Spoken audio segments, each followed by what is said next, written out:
एक गांव में गौतम बुद्ध का बहुत बड़ा आश्रम था। वहाँ पर एक प्रसिद्ध बौद्ध गुरु रहते थे। वहाँ उनका एक शिष्य था जो कि बहुत बोलने वाला था। वह हर समय बस इधर उधर की बातें ही करता रहता। जब वह दान लेने के लिए जाता तो हर घर से कोई ना कोई कहानी ले आता और आश्रम के दूसरे शिष्यों को सुनाता। वो हर समय एक शिष्य से दूसरे शिष्य की बुराई और चुगली करता रहता और दूसरों के सामने अच्छा बनने का प्रयास करता रहता। खुद से ही अपनी तारीफ करता, हमेशा ही अपने आप को सबके सामने बुद्धिमान और उत्तम साबित करने का प्रयास करता। वह अपने आप को सभी से श्रेष्ठ मानता था। उसका कहना था, मैं एक अमीर घर का बालक हूँ। अगर मैं चाहता तो एक आरामदायक और सुविधाओं से भरा जीवन जी सकता था, लेकिन यहाँ मैं केवल इसलिए आया क्योंकि मुझे सत्य की खोज करनी थी, खुद को जानना था, जीवन को जानना था। इसलिए मेरा त्याग तुम सबके त्याग से बड़ा है।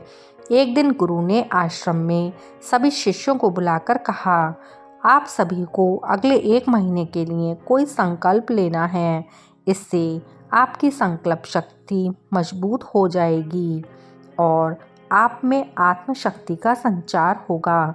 आप सभी अपने सामर्थ्य के अनुसार कोई भी संकल्प ले सकते हैं और यदि 1 महीने से पूर्व किसी का भी संकल्प टूट गया तो वह वापस फिर अपनी दिनचर्या में वापस आ जाएगा। सभी शिष्यों ने अपनी शक्ति के अनुसार छोटे बड़े संकल्प लिए और गुरु को अपने अपने संकल्पों के बारे में बताया।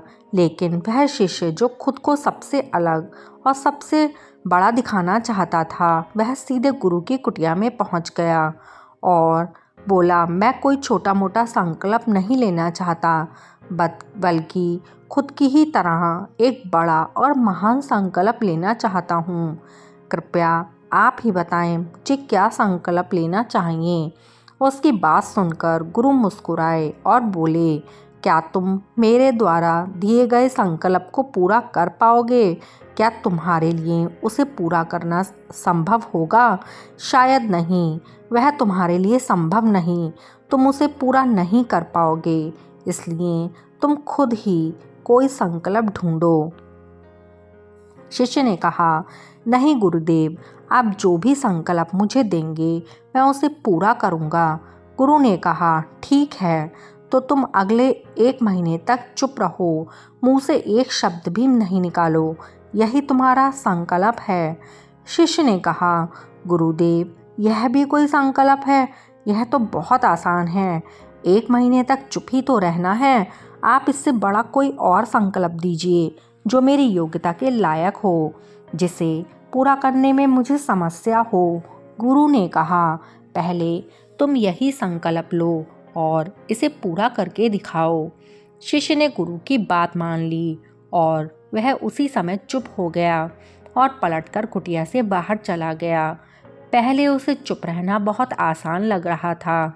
उसने एक दिन तो जैसे तैसे चुप रहकर काट लिया, लेकिन दूसरे दिन से उसके मन में न बोलने का बोझ बढ़ने लगा। तीसरे दिन उसे भारीपन महसूस होने लगा और चौथे दिन उसे एक अजीब सी बेचैनी होने लगी, क्योंकि आसपास सभी लोग एक दूसरे से बात कर रहे थे। पूरा दिन वह बहुत उदास रहा। इस तरीके से कुछ और दिन बीते। अब वह शिष्य बीमार पड़ गया। उसका सर फटा जा रहा था, खाने पीने तक का मन नहीं कर रहा था। वह सिर्फ बोलना चाहता था। वह गुरु के पास गया और उनके सामने बैठकर लिखकर उन्हें बताया, गुरुदेव, मैं बोलना चाहता हूँ, मुझे सांस नहीं आ रही, मेरा दम घुट रहा है, मैं अंदर ही अंदर पागल हुआ जा रहा हूँ, क्या करूँ? संकल्प तोड़ दूँ? यह पढ़कर गुरु मुस्कुराए और बोले, संकल्प तोड़ने के लिए ही होते हैं, लेकिन जो अपने संकल्प को पूरा कर लेता है वही अपनी आंतरिक शक्ति को बढ़ाता है, और जो अपनी आंतरिक शक्ति को बढ़ाता है वह समाज का कल्याण करता है। संकल्प का लेना भी तुम्हारे हाथ में है और इसको तोड़ना भी तुम्हारे ही हाथ में है। तुम्हारे बहुत से भाई अपने संकल्प को तोड़कर अपनी पुरानी दिनचर्या पर वापस आ चुके हैं। अगर तुमसे नहीं हो पा रहा तो तुम भी संकल्प को तोड़कर अपनी पुरानी दिनचर्या पर वापस आ सकते हो। लेकिन याद रहे, अगर आज तुम इस छोटे से संकल्प को नहीं संभाल पा रहे हो तो तुम अपनी बाकी की पूरी जिंदगी को कैसे संभाल सकोगे। बाकी फैसला पूरी तरह से शिष्य का था। गुरु की यह बात उस शिष्य के दिल में चोट कर गई। वह बिना कुछ बोले वहां से वापस चला गया और खुद को उसने कुटिया में बंद कर लिया। वह केवल अपने जरूरी काम के लिए ही कुटिया से बाहर निकलता, बाकी सारा समय कुटिया में ही बैठा रहता। 15 दिन बीत चुके थे और आश्रम के सभी शिष्यों का संकल्प अब तक टूट चुका था, लेकिन उसका संकल्प अभी तक जारी था। संकल्प लेने के बाद से अब तक उसने एक शब्द भी नहीं बोला था। सारा आश्रम हैरान था, इतना बोलने वाला इंसान कैसे चुप हो गया। 15 दिन बीतने के बाद वह दोबारा अपने गुरु के पास गया और लिखकर बताया, गुरुदेव, मैं बाहर से तो चुप हूँ, लेकिन मेरे भीतर बहुत सी आवाज़ें हैं, बहुत सी चीख पुकार और शिकायतें हैं। मैं अंदर ही अंदर बात करता रहता हूँ। मेरा मन तरह तरह के प्रश्न पूछता है। मैं बाहर से जितना मौन हूँ, भीतर से उतना ही शोर शराबा भरा हुआ है। क्या इस तरह से मेरा संकल्प अभी भी जारी है? गुरु ने कहा, तुम्हारा संकल्प अभी भी जारी है, लेकिन जब तक लोगों की यह आवाज़ें तुम्हारे कानों में गूंजती रहेंगी, तुम्हारा मन बोलता रहेगा, क्योंकि इसे तो आदत है बोलने की। तुम भले ही बाहर से चुप रहो, लेकिन तुम अंदर ही अंदर बोलते रहोगे। तुम्हें इन बातों से, इन आवाज़ों से दूर जाना पड़ेगा। शिष्य गुरु को प्रणाम कर वहाँ से चला गया और सुबह होते ही अपनी कुटिया को छोड़कर जंगल की तरफ चला गया। कई दिन बीत गए, संकल्प का समय भी पूरा हो गया, लेकिन शिष्य लौटकर नहीं आया। आश्रम में सभी को डर था कि कहीं उसे किसी जंगली जानवर ने तो नहीं खा लिया। उसे ढूंढने की बहुत कोशिश की गई, लेकिन वह कहीं नहीं मिला। सभी गुरु भाइयों ने मान लिया था कि जंगली जानवरों ने उसे अपना शिकार बना लिया होगा, लेकिन गुरु को ऐसा नहीं लगता था। एक दिन आश्रम के एक अन्य शिष्य गुरु के पास आए और बोले, गुरुदेव, हमारे उस अधिक बोलने वाले भाई के साथ क्या हुआ होगा? क्या जानवर ने उसे मार दिया होगा? गुरु ने कहा, हो सकता है कि जानवरों ने उसे अपना शिकार बना लिया हो, लेकिन उसके ना लौटने की एक वजह दूसरी भी हो सकती है। शायद उसे वह मिल गया है जिसके लिए वह गया था। फिर शिष्य ने पूछा, गुरुदेव, क्या ज़्यादा बोलना इतना हानिकारक होता है? गुरु ने कहा, इंसान के जीवन के बहुत सारे दुखों में से एक दुख यह भी है कि वह कभी चुप नहीं रह सकता, हमेशा कुछ ना कुछ बोलता ही रहता है। सिर्फ हमारे बोलने के कारण ही हमारे आधे से ज़्यादा दुख पैदा होते हैं। परिवार के अधिकतर झगड़ों की वजह हमारा बेमतलब का बोलना ही होता है। हम में से कोई भी चुप नहीं रहना चाहता, बस सामने वाले को सुना देना चाहते हैं जो हमारे मन में है। उसे समझा देना चाहते हैं कि तू गलत है और मैं सही हूँ। इस तरीके से सुनने और सुनाने का यह काम जिंदगी भर चलता रहता है। हम अपनी नासमझी में अपना कीमती समय खो देते हैं और इसके बदले हमें क्या मिलता है? कुछ नहीं, सब व्यर्थ और बर्बाद हो जाता है। इस पागलपन में हमने क्या खो दिया, इसका एहसास केवल कुछ लोगों को ही पता है। बाकी लोग जैसे उन्हें अपने आने का पता नहीं, वैसे उन्हें अपने जाने का भी नहीं पता होता। शिष्य ने कहा, तो फिर इसका समाधान क्या है? गुरु ने कहा, पूरी जागरूकता के साथ अपने विचारों को देखना ही एकमात्र तरीका है।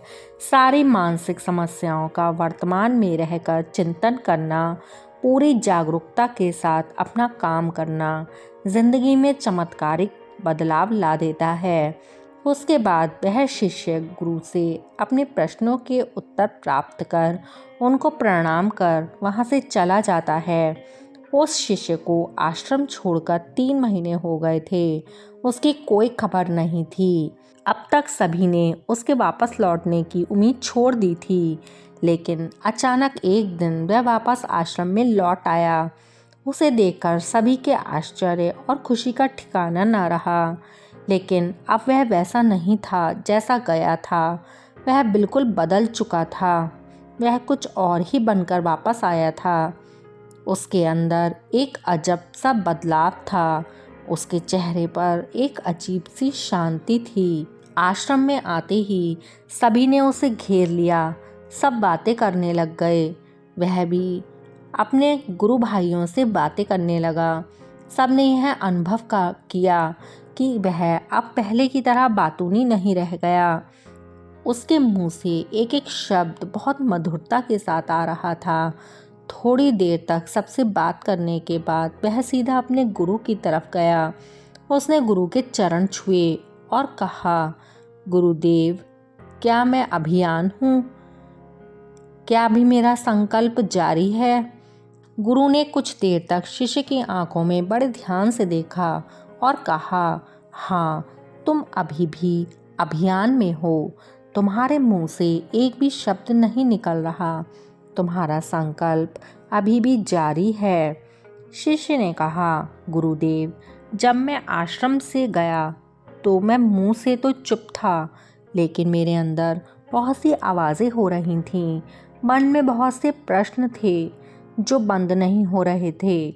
मैं जंगल में चला गया इस उम्मीद में कि वहाँ मुझे शांति मिलेगी, लेकिन मैं जितना एकांत में जाता, मेरे अंदर की आवाज़ उतनी ही बढ़ जाती। मेरे भीतर की पुरानी से पुरानी आवाज़ भी अब मुझे सुनाई देने लगी। तब जाकर मैंने महसूस किया मैं कितना गलत कर रहा था।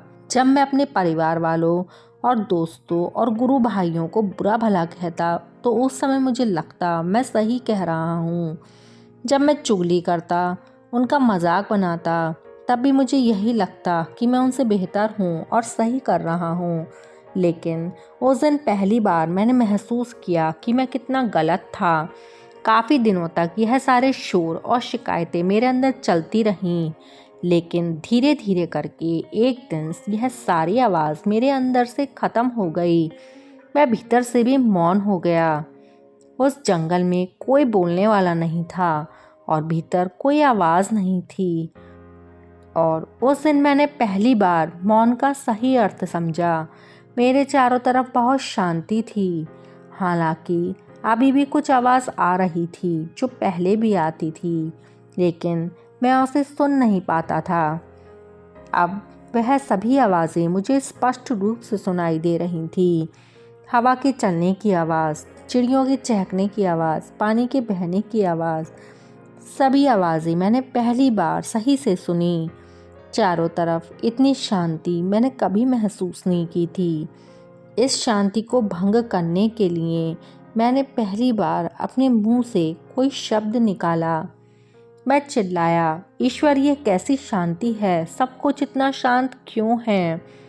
लेकिन मेरे चिल्लाने के बाद भी शांति भंग नहीं हुई। अब गुरु ने कहा, इस दुनिया में जितनी भी बुराइयां हैं वह ज़्यादातर हमारे बोलने से ही उत्पन्न होती हैं, क्योंकि हम चुप नहीं रहना जानते।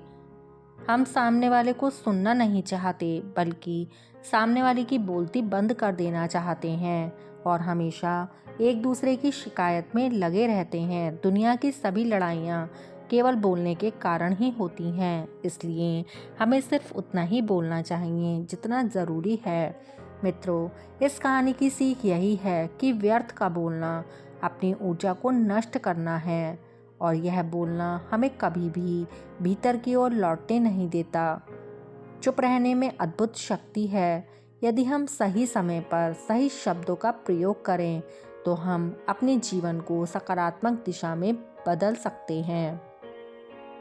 मित्रों, अगर कहानी आपको अच्छी लगी हो तो कहानी को लाइक कर देना, अपने दोस्तों के साथ शेयर कर देना और अपने विचार कमेंट बॉक्स में डालना मत भूलना। धन्यवाद।